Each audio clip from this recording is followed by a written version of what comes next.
Operation डेमिंगो एक खास mission है। इस मिशन में हमारे अंडरकवर कॉप्स गैंगस्टर्स बनकर क्राइम सिंडिकेट्स में, गैंग्स में घुस गए हैं। और ये पैंट तुम्हें कहां से मिली? क्योंकि क्राइम स्पॉट पर मुझे तो ऐसी कोई पैंट नहीं मिली। सीआईडी के बेकसूर ऑफिसर्स मारे जा रहे हैं और आपकी मदद से हम उन्हें बचा सकते हैं। ये कैसे हो सकता है? दया का खून मेरी पैंट में। दया की जान खतरे में।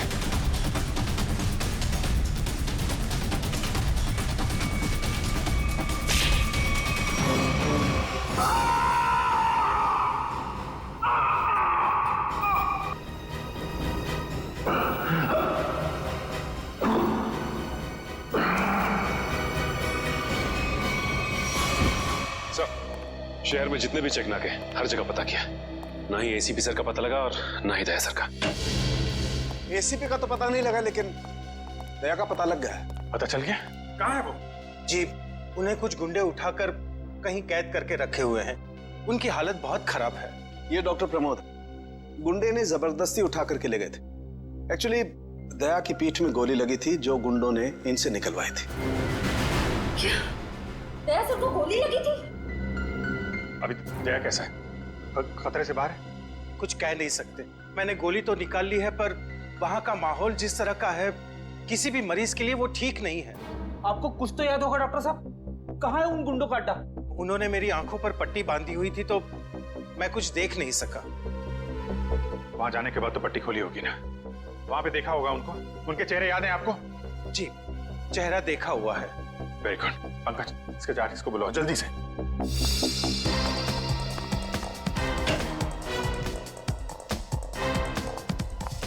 अभिजीत, वो मैं तुमसे आए।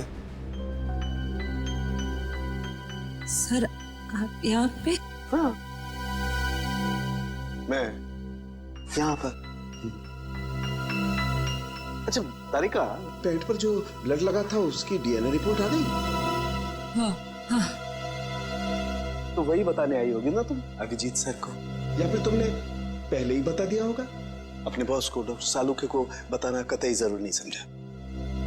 नहीं, कोई बात नहीं, हो जाता है, चलो कोई बात नहीं। क्या है उस डीएनए रिपोर्ट में? वो ब्लड सैंपल किसका है तारिका?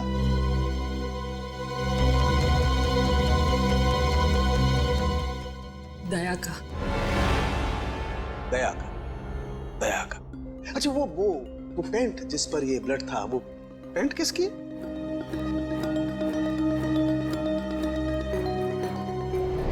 ये कैसे हो सकता है? दया का खून मेरी पैंट में। अभिजीत की। अब इतने दूर आए हैं तो ऐसे ही टाइम बेकार थोड़ी जाने दूंगी मैं। वाह बीवी जी वाह, इसे कहते हैं बहती गंगा में हाथ धोना।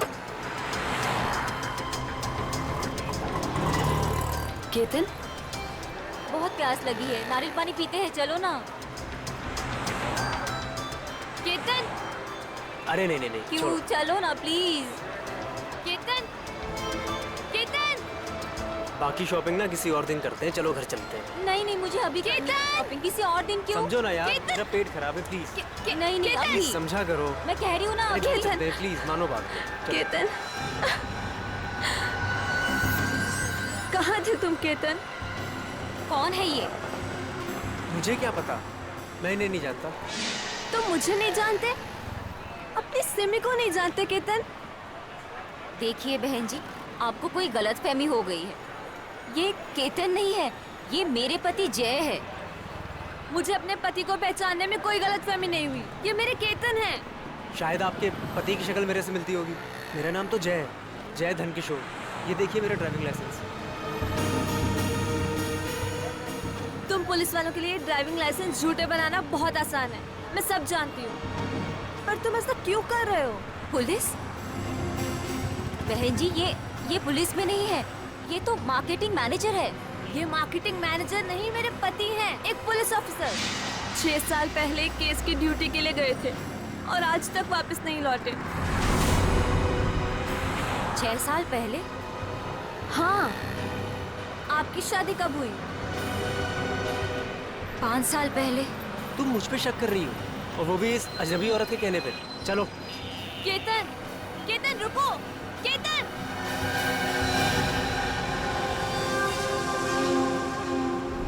अभिजीत की पैंट पर दया का खून 3 बार टेस्ट करवाया गया, लेकिन नतीजा वही।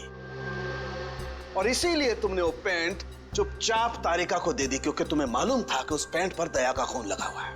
अगर मुझे पता होता कि मेरी पैंट पे दया का खून है तो मैं उसे टेस्ट करने के लिए देता ही क्यों?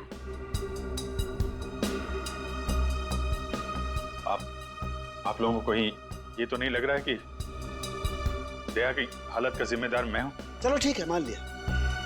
अगर तुम जिम्मेदार नहीं हो तो चोरी छुपे वो पैंट तारिका को देने का क्या मतलब? वो पैंट तुम डायरेक्ट मुझे भी दे सकते थे। दे सकता था सर, लेकिन आपकी आंखों पे मेरी खिलाफत का चश्मा चढ़ा रहता है। मुझे नीचा दिखाने का कोई मौका नहीं छोड़ते हैं आप, इसलिए आपको वो पैंट नहीं दी थी मैंने। और इसीलिए सीनियर इंस्पेक्टर अभिजीत, आपने ये भी नहीं बताया कि जिस वक्त दया जख्मी हुआ आप खुद वहां पर मौजूद थे।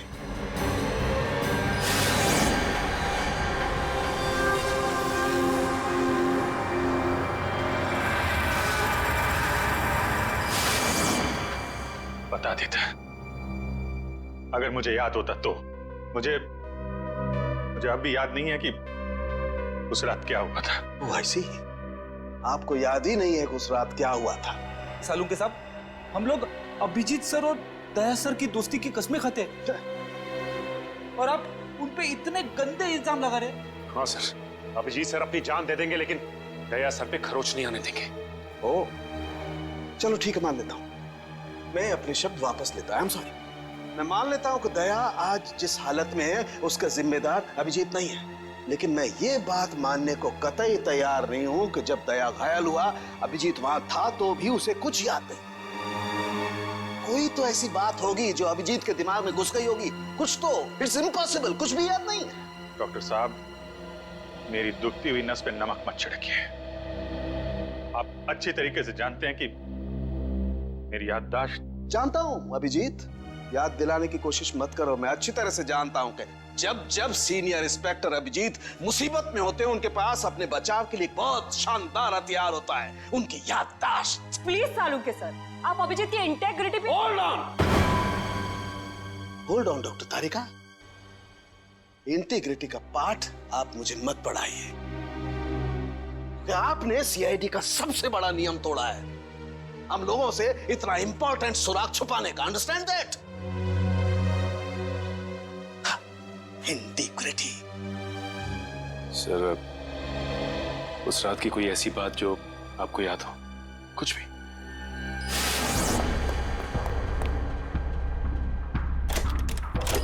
मैं तेजा के पीछे भाग रहा था, वो भाग के गाड़ी में बैठ गया। फिर किसी ने उसे गोली मार दी और गाड़ी से बाहर फेंक दिया।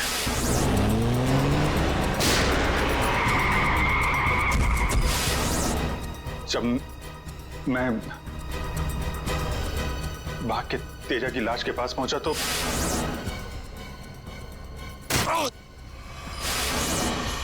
किसी ने मेरे गर्दन के पीछे कुछ सुई जैसी। फिर मैं बेहोश हो गया, और दूसरे दिन जब आंख खुली तो मैंने पाया कि मैं एक सड़क के ऊपर गिरा पड़ा हूं। इस बीच क्या हुआ मुझे कुछ याद नहीं, मुझे कुछ याद। ठीक है, कोई बात नहीं। उस रात एग्जैक्टली क्या हुआ था ये पता चल जाएगा इस गोली के जरिए। वो गोली है जो दया की पीठ में से निकाली थी डॉक्टर प्रमोद ने, और इस गोली की बैलिस्टिक रिपोर्ट से पता चल जाएगा कि दरअसल ये गोली किसकी गन से चली है। Tarika, come with me. Doctor Pramod, 1 minute. आपको स्केच बनवाने हैं और मुझे आपसे कुछ सवालों के जवाब चाहिए। जी, पूछिए। डॉक्टर साहब, आपको उन गुंडों ने कहां से किडनैप किया था? प्रताप नगर से। और फिर आपकी आंखों पे पट्टी बांध दी थी? जी, और उसके बाद गाड़ी में बिठाकर उनके अड्डे तक लेकर गए। अड्डे तक पहुंचने में आपको कितना टाइम लगा होगा, कुछ याद है आपको? 40-45 minute. 40-45 minute.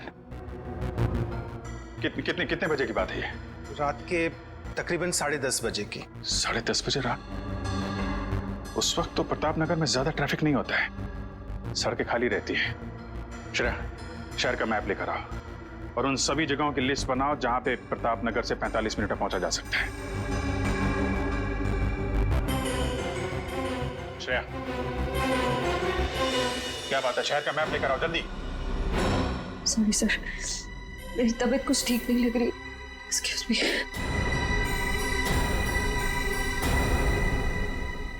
I can't believe this, माया। तुम्हें अपने पति की बात पे विश्वास नहीं है, लेकिन उस अनजान औरत की बात पे पूरा भरोसा है। एक औरत दूसरी औरत की आंखों में झांक कर देख सकती है कि वो सच कह रही है झूठ, और उसकी आंखों में सच्चाई नहीं, उसके आंसू झूठे नहीं थे। माया, उसने 2-4 आंसू क्या बहा दी, वो सच्ची हो गई, और मुझे रोना नहीं आता तो मैं झूठा हूँ। सच बताओ, बताओ सच की कितने बीवी है तुम्हारी, और बताओ मुझे जय। अरे मुझसे एक तो समझ नहीं रही, मैं और रख के क्या करूंगा?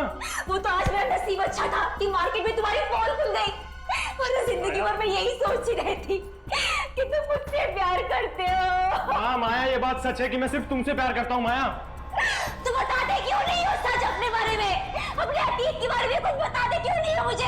माया, सब कुछ तो तुम्हें पता है कि मेरा आगे पीछे कोई नहीं है, और तुम्हारे अलावा है कौन मेरा?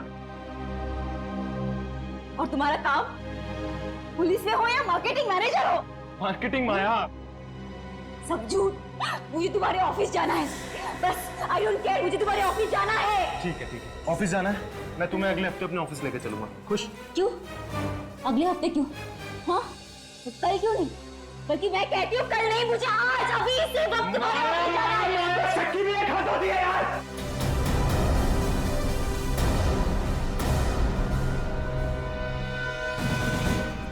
ठीक है मैं, I'm sorry माँ, मैं तुम्हें ऑफिस लेके चलूंगा। झूठ बोलने की भी हद होती है जय। उसके तर अब जब तक मुझे सच्चाई नहीं बताओगे तब तक मुझसे बात करने मत आना तुम। माया, लिसन टू मी माया, सुनो माया, माया, माया, open the door Maya.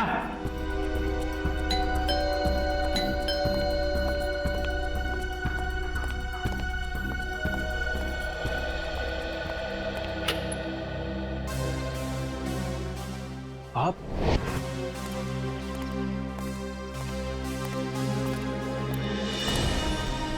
Kishan, mission का काम रोक दो और इसी वक्त चले जाओ यहाँ से। नहीं सर, मैं इस मिशन को अपनी जिंदगी के 6 साल दे चुका हूँ।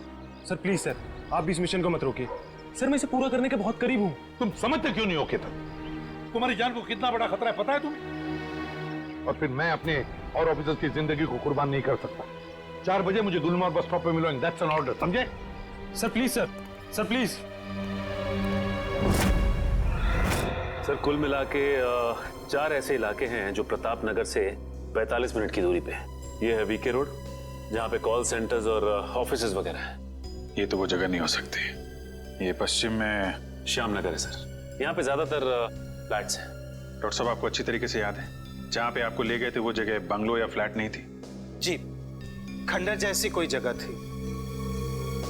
अब बचता है साउथ और ईस्ट। ये साउथ में चित्रकूट नगर है और ईस्ट में विद्याधर नगर। चित्रकूट नगर में तो बहुत सारी दुकानें वगैरह हैं, और विद्याधर नगर यहाँ पे बहुत सारे स्टूडियोज हैं, फिल्म की शूटिंग होती रहती है। अरे श्रेया, अब कैसी तबीयत है तुम्हारी? मैं ठीक हूँ सर, थैंक यू। श्रेया, चाहो तो तुम घर चली जाओ और आराम कर लो, तब तक हम लोग ये सब पता लगाते हैं। नहीं सर, जब तक दया सर और एसीपी सर का पता नहीं चल जाता मुझे चैन नहीं मिलेगा। ओके ठीक है, मतलब दया या तो विद्याधर नगर में है या फिर चित्रकूट नगर में है। डॉक्टर साहब, आपको जहां ले गए थे आसपास से कुछ आवाजें आ रही थी, आपने कुछ सुना था वहां पे? हाँ, एक गाना था जो बार बार सुनाई दे रहा था। ये कहिए कि हर आधे घंटे के बाद वही गाना बज रहा था। इसका मतलब आसपास कहीं फिल्म की शूटिंग चल रही थी, मतलब Vidyadhar Nagar. Vidyadhar Nagar, correct. Film studios वहीं पे है। ये पता लगाओ कि विद्याधर नगर में वो कौन सा स्टूडियो है जहां पे इस गाने की शूटिंग हो रही थी। उठ जाग मुसाफिर भोर भई, अब रहन कहाँ जो सोवत है। ओले ओले ओले ओले ओले दया बेटा, उठ जा उठ जा उठ जा उठ जा। सुबह हो गई, स्कूल जाने का टाइम हो गया। अच्छे बच्चे नहीं सोते, उठ जा उठ जा उठ जा। कौन हो तुम लोग? हाँ? सीआईडी के दुश्मन और मुजरिमों के दोस्त। देखो देखो देखो देखो देखो देखो कैसे तड़प रहा है, पिंजरे में बंद शेर की तरह। एक बार जंजीरें खोल दे, फिर देख तुम लोग का क्या हाल करता हूं मैं। ना ना ना ना ना ना, हमें मरना है क्या शेर से पंगा लेके? अरे हम तो बस इतना बताने आए थे कि तुम्हारे साथ साथ अब तुम्हारी पूरी सीआईडी टीम का सर्वनाश होने वाला है। सर्वनाश। चुप! बहुत देखे तुम जैसे सीआईडी का सर्वनाश करने वाले। आज वो लोग कहाँ हैं किसी को पता नहीं। तुम हमें इतना मूर्ख और कमजोर मत समझो, क्योंकि हमारा बॉस इतना चालाक है कि सीआईडी के पूर्वज भी उस तक पहुंच नहीं पाएंगे। एक बात सुन, अपने बॉस से कह दे कि उल्टी गिनती अब शुरू कर दे। वो नहीं बचेगा वो। क्या बात है यार, तुम सीआईडी वालों की यही अदा हमें बहुत पसंद है। मौत के मुंह में बैठ के भी डायलॉग मारना नहीं छोड़ते। दया, तुमसे मिलकर बहुत अच्छा लगा। अलविदा।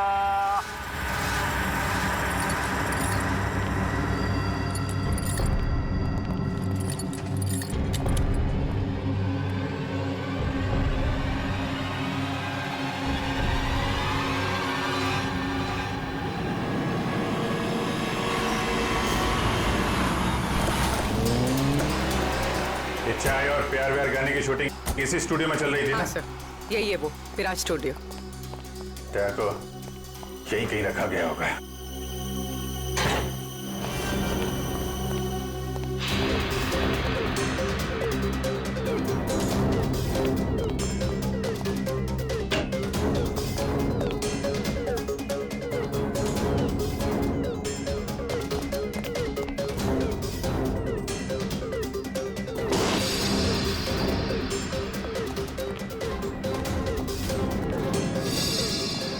इतना सारा खून? मतलब सर, दया सर यहीं पे थे? ये जंजीरें, इन जंजीरों से बांध के रखा गया था मेरे दोस्त को। एक बार ये भेड़िए मिल जाएं। सर, ये चाय का ग्लास मिला है। चाय अभी तक गर्म है सर। चाय गर्म है, इसका मतलब वो लोग ज्यादा दूर नहीं गए होंगे।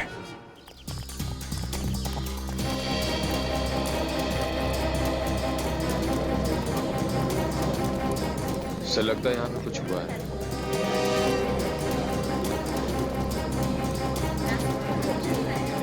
हटिए प्लीज, साइड दीजिए प्लीज, हम लोग सीआईडी से।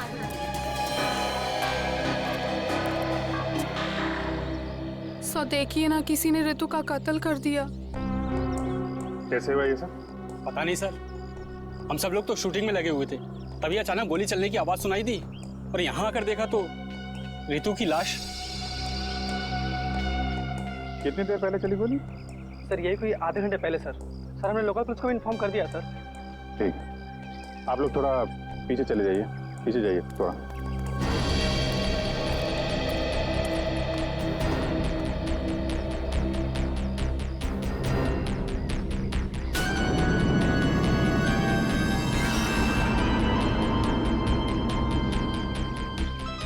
एग्जिट ढूंढे माथे पे।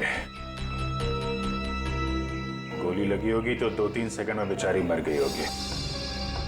गोली लगी और आर पार।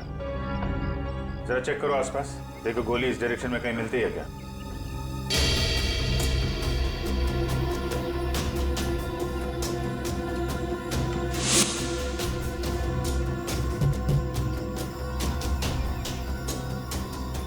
ये बेचारी यहाँ ऐसे बैठी थी, पीछे से किसी ने गोली मारी और ऐसे गिरी, और ये जख्म, ये क्या चक्कर है?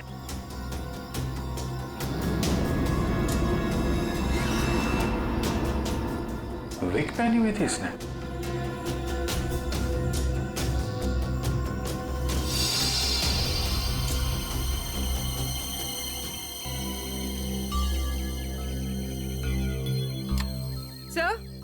हाँ पूर्वी। गोली मिल गई। राइफल की गोली लगती है। रख लो इसे। ये विग पहनती थी क्या? जी नहीं सर, वो एक्चुअली मेरी हेयर ड्रेसर थी और मेरे विग्स वगैरह सब कुछ वही संभालती थी। जो विग उसने पहना है ना, वो मेरे नेक्स्ट सीन में यूज होने वाला था। रितु ने आपकी विग पहनी हुई थी? जी सर। दुष्यंत समझे, जब रितु को गोली मारी गई तो खूनी ने उसका चेहरा नहीं देखा, गोली पीछे से मारी गई है। और जब रितु को गोली लगी तब उसने इनका विग पहन रखा था। मतलब गोली पे रितु का नहीं, आपका नाम लिखा था। क्या? जी हाँ, आपकी जान खतरे में है। ये देखो, 0.338 कैलिबर की गोली है ये, जिससे रितु को मारा गया है, जो सिर्फ स्नाइपर राइफल से चलाई जा सकती है। तो सालुंके साहब, ये इसके सिर पे 2 लाल निशान क्या हैं? ये लाल निशान एंट्री और एग्जिट वुंड है। रितु की खोपड़ी में गोली यहां से घुसी और यहां से बाहर निकली। ये एग्जिट वुंड एंट्री वुंड से आधा इंच करीब नीचे है, मतलब गोली ऊपर से नीचे की तरफ आई है। जी हाँ, गोली रितु की खोपड़ी में यहां से घुसी और यहां से बाहर निकलकर सीधे वैनिटी वैन के फुटबोर्ड पे जाके अटक गई। और हमारे कैलकुलेशंस के हिसाब से गोली चली है यहां से, ऐसे। गोली लगभग 2-3 मंजिल की ऊंचाई से चलाई गई है। काफी कुछ पता लगा लिया सर आपने। हाँ, रितु के केस में तो मैंने काफी कुछ पता लगा लिया है।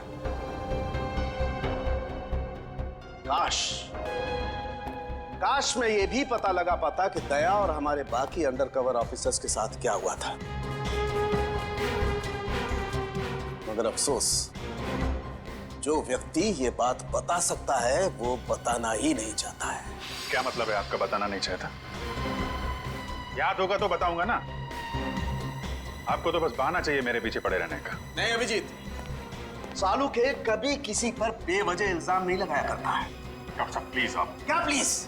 प्लीज सर, सालुंके साहब प्लीज, क्या आप फिलहाल हम सिर्फ रितु के केस के बारे में बात कर सकते हैं? रितु के केस में मुझे जितना बताना था मैंने बता दिया है।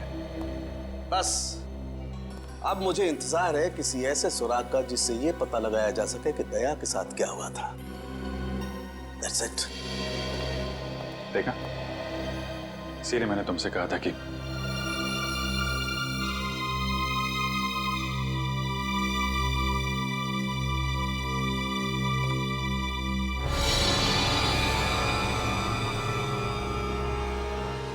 Sharp shooter. साहब मैं आपको बोल रहा हूँ ना, पिछले 1 हफ्ते से यहाँ कोई शूटिंग नहीं हुई, तो यहाँ किसी का आने का सवाल ही नहीं उठता। मतलब पिछले 1 हफ्ते से तुम्हारे अलावा स्टूडियो में कोई नहीं है? जी नहीं साहब। मतलब गोली तुमने चलाई? मैं गोली कैसे चला सकता हूँ? मुझे तो दिवाली के पटाखों से भी डर लगता है। तो फिर ठीक से सोच के बताओ, कोई ना कोई तो गया था दूसरे माले में। हाँ साहब, एक प्लम्बर आया था वो पाइप ठीक करने के लिए। दूसरे माले पे? जी हाँ। चलो जरा ऊपर। चलिए।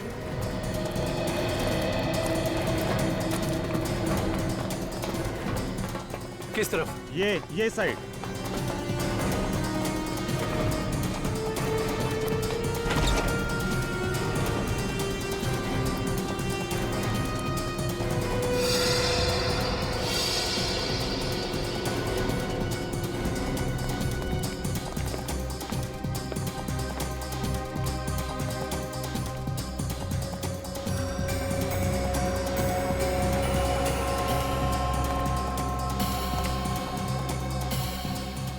यहां से रितु वहां पे थी और शार्प शूटर ने गोली शायद यहां से चलाई होगी।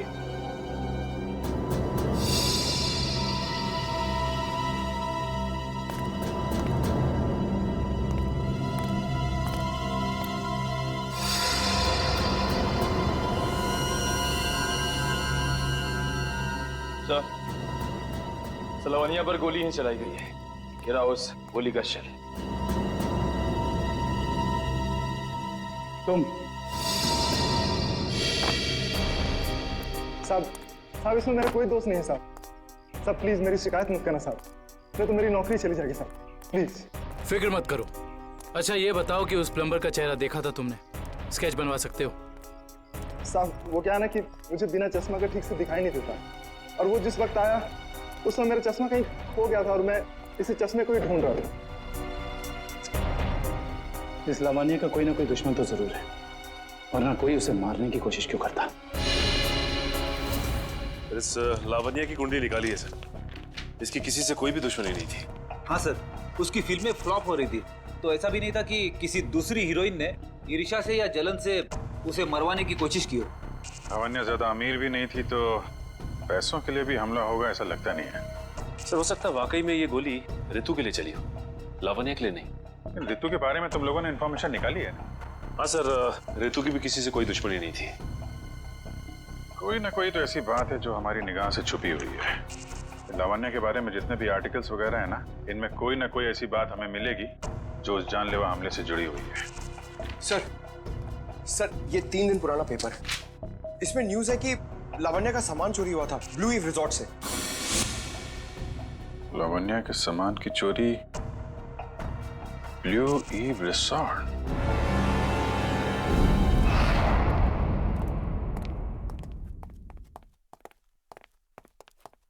यही रूम है सर।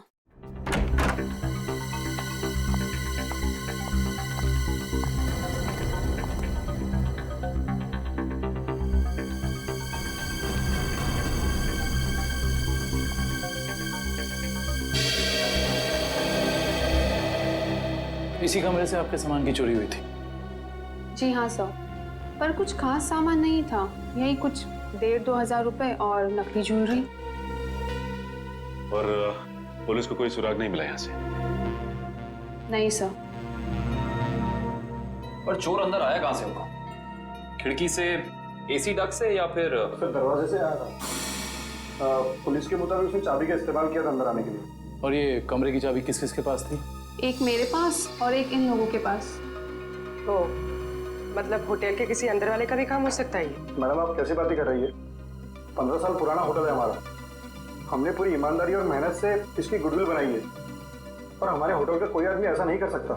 या तो ये काम किसी होटल वाले ने किया है, या फिर किसी बाहर वाले ने चाबी चुरा कर उसकी डुप्लीकेट चाबी बनवा ली है। और इन दोनों ही सिचुएशंस में आपका होटल जिम्मेदार है, समझे आप?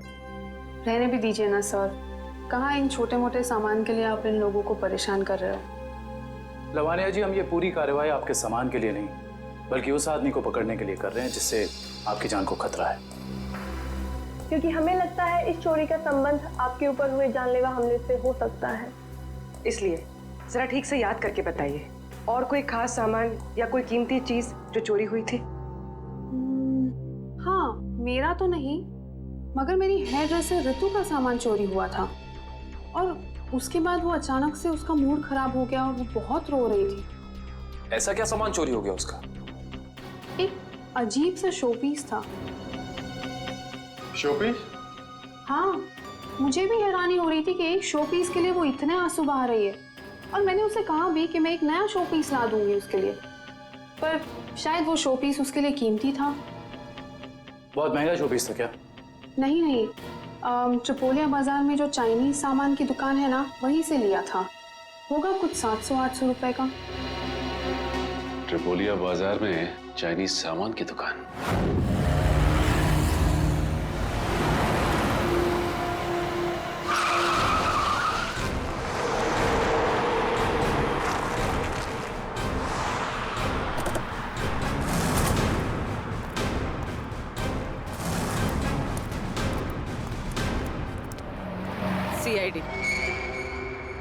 CID?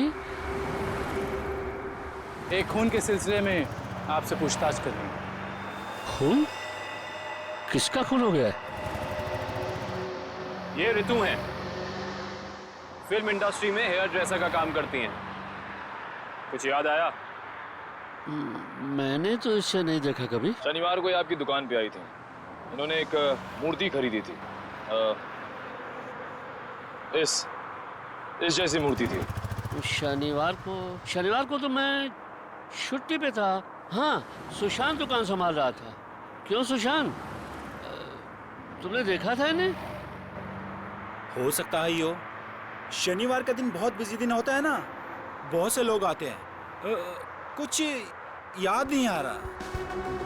अच्छा जरा वो मूर्ति दिखाना। वो वाली भी।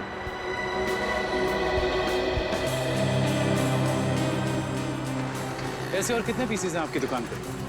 यही कोई 15-20 पीस होंगे। क्यों सुशांत? जी।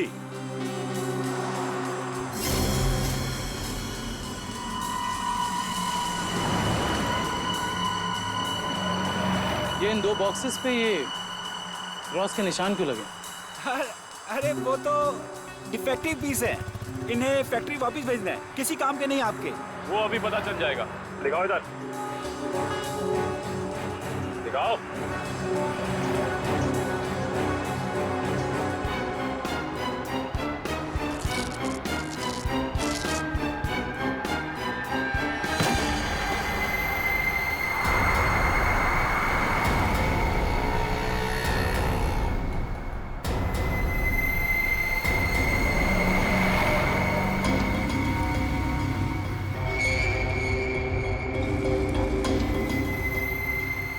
तो ये सब ड्रग्स का चक्कर है? रितु को भी ऐसे ही शोपीस बेचा था? सुशांत, तुम मेरी दुकान में ड्रग्स का कारोबार कर रहे थे? बंद करो अपना ये नाटक, चलो अरेस्ट कर लो इन्हें। आइए सर, आपको गलतफहमी हुई है। मैंने कुछ नहीं आइए, किया। चलिए मेरे साथ, आइए आइए, हमें दूर करते हैं। सर, आपको गलतफहमी हुई है।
सुशांत, किसने किया ये? बोलो सुशांत, जवाब दो। हाँ बोलो, बोलो सुशांत, किसने किया ये? सुशांत,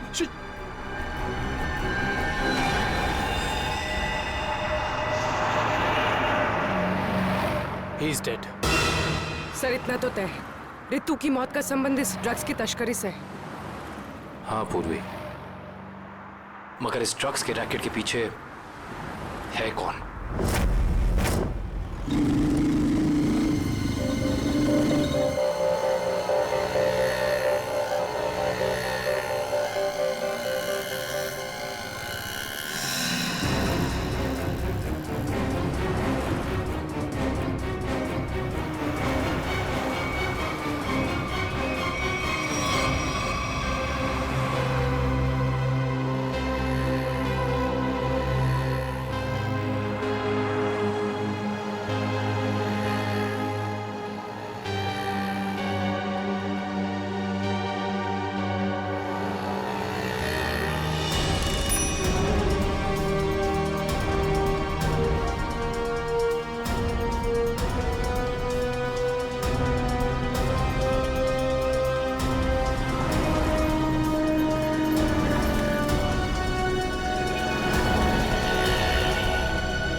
क्या हुआ सर, इतना अर्जेंट बुला लिया?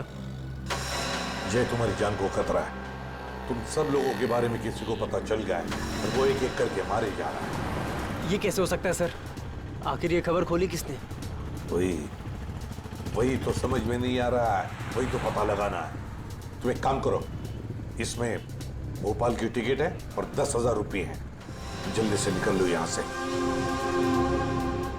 जाओ निकल लो जल्दी। जय, जय क्या हुआ? जय,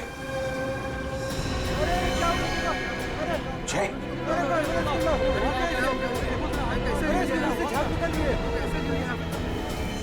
माय गॉड,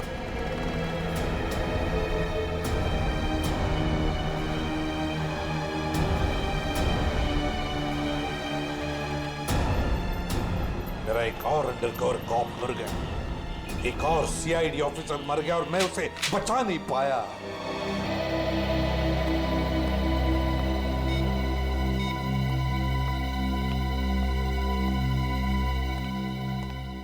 सर का फोन क्यों नहीं लग रहा है? श्रेया, दया सर भी वापस आ जाएंगे जैसे अभिजीत सर वापस आ गए। सर कैसे वापस आ जाएंगे? हमें ये भी नहीं मालूम कि दया सर कहाँ है। सर ना दया सर का पता लग रहा है ना ही एसीपी सर का। श्रेया, वो लोग सीआईडी ऑफिसर्स हैं, हजारों बार ऐसे तूफान से गुजर चुके हैं। जहां भी होंगे बिल्कुल ठीक ठाक होंगे वो लोग। सर आप ऐसा कैसे कह सकते हैं? आपने खून देखा था ना, कितना सारा खून पड़ा हुआ था वहां पे। और वो गोली जो दया सर की बॉडी से निकली हुई थी। हाँ श्रेया, मैंने सब कुछ देखा, लेकिन इसका मतलब ये तो नहीं कि सीआईडी ऑफिसर्स नहीं मरते। सर, सर आप ठीक तो है ना सर? सर कल से आपका फोन नहीं लग रहा था। हाँ, मैं किसी जरूरी काम में उलझ गया था। कोई टॉप सीक्रेट काम था जो किसी को भी बता नहीं सकता था, तुम लोगों को भी नहीं। सर वो क्या? सर दया सर का कुछ पता नहीं चल पा रहा है। दया सर का कुछ पता नहीं है मतलब? सर दया सर गायब है। तो गया कहाँ वो? पता नहीं सर, उनका फोन भी नहीं लग रहा है। और सर उन्हें गोली भी लगी है। दया को गोली लगी है? एक मिनट, ये सब तुम लोगों को कैसे पता? सर अब सालुम के साहब बता रहे थे कि दया सर की बॉडी से एक डॉक्टर ने गोली निकाली और चुपके से लाके उनको दी। दया की बॉडी में से गोली निकालकर उसने सालुंखे को भेज दी गोली। अभिजीत कहाँ है? सर अभिजीत सर भी गायब थे, अभी 3 घंटे पहले वापस आए। और तो और सर, अभिजीत सर की पैंट पे दया सर का खून लगा हुआ था। अभिजीत गायब था, 3 घंटे पहले वापस आया और उसके पैंट के ऊपर दया का खून। और उन्हें कुछ याद नहीं है सर। और उन्हें कुछ याद नहीं। फिर वही बात। ये अभिजीत जब भी कभी मुसीबत में पड़ता है, इसकी याददाश्त चली जाती है। ये हो क्या रहा है सीआईडी में? हमारे 3 अंडरकवर ऑफिसर्स मारे गए, उनके बारे में मेरे अलावा और किसी को भी कुछ भी पता नहीं था, फिर भी उनके नाम भी पता चल गए बाहर। कैसे? सर अगर ये बात सिर्फ आपको पता थी तो फिर? वही तो मैं कह रहा हूं सचिन, वही समझ में नहीं आ रहा है। ये सब हुआ कैसे हो रहा है ये? इसका एक ही मतलब है सचिन, हमारे बीच में कोई तो है जो हमसे गद्दारी कर रहा है। कोई गद्दार है। और सर एक बात और, एक हेयर ड्रेसर का खून हो गया सर। Hair dresser? हाँ सर, शूटिंग के दौरान उसका खून हुआ। सर लगता है ये खून ड्रग्स की वजह से हुआ है। और सर छानबीन के दौरान एक आदमी तक पहुंचे भी, लेकिन बाद में वो भी मारा गया। और सर उसकी जेब से हमें ये कागज मिला है सर, इसके ऊपर कुछ नंबर्स लिखे हुए हैं। 185637245 18356722345। सच में कोई सेल फोन नंबर या फिर टेलीफोन नंबर्स भी नहीं हो सकते। ये नंबर्स कुछ और ही है।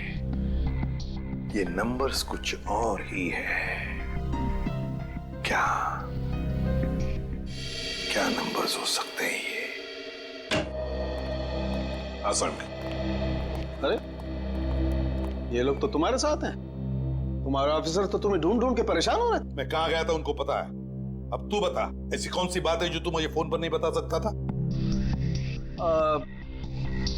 प्रद्युमन, ये बात हम दोनों अकेले में नहीं कर सकते। क्यों? ऐसी क्या बात है जो तू इन सबके सामने नहीं बता सकता? कर सकते हैं, लेकिन डरता हूं कि जिस आदमी को ये लोग अपना हीरो समझते हैं, जिसके जैसा बनने की कोशिश करते हैं, सपने देखते हैं, कहीं वो खुद आज इन लोगों की नजरों में गिर न जाए। घुमा फिरा के बात करना बंद कर साळुंखे और साफ साफ बता, और सबके सामने बता। ठीक है, साफ साफ बोलता हूं और इन सब के सामने बोलता हूं, लेकिन जो मैं बताऊंगा उसे सुन करके ये मत सोचना कि मैं किसी से बदला ले रहा हूं या किसी के साथ दुश्मनी निकाल रहा हूं। क्राइम स्पॉट की बैलिस्टिक रिपोर्ट आ गई है। क्या लिखा है रिपोर्ट में? पहली गोली चली कल्लू पर, अभिजीत की गन से। हमारे अंडरकवर कॉप पर? जी हाँ, और इतना ही नहीं, दूसरी गोली लगी भीखू को, दया की गन से। नहीं, ऐसा नहीं हो सकता। अभिजीत और दया सर भीकू और कल्लू को इस तरह से कुर्सी पे बांध के गोली नहीं चला सकते सर। रेडे, बैलिस्टिक रिपोर्ट कभी झूठ नहीं बोलती है। और सबसे इंपॉर्टेंट रिपोर्ट, वो रिपोर्ट जिसकी वजह से मैं इन लोगों को बाहर जाने के लिए कह रहा था। अभिजीत का फोन है। अभिजीत, कहां हो तुम? अभी इसी वक्त फोरेंसिक लैब में चले आओ। Forensic lab? क्यों सर, क्या हुआ? अभिजीत, तुमने गोली चलाई कल्लू पर।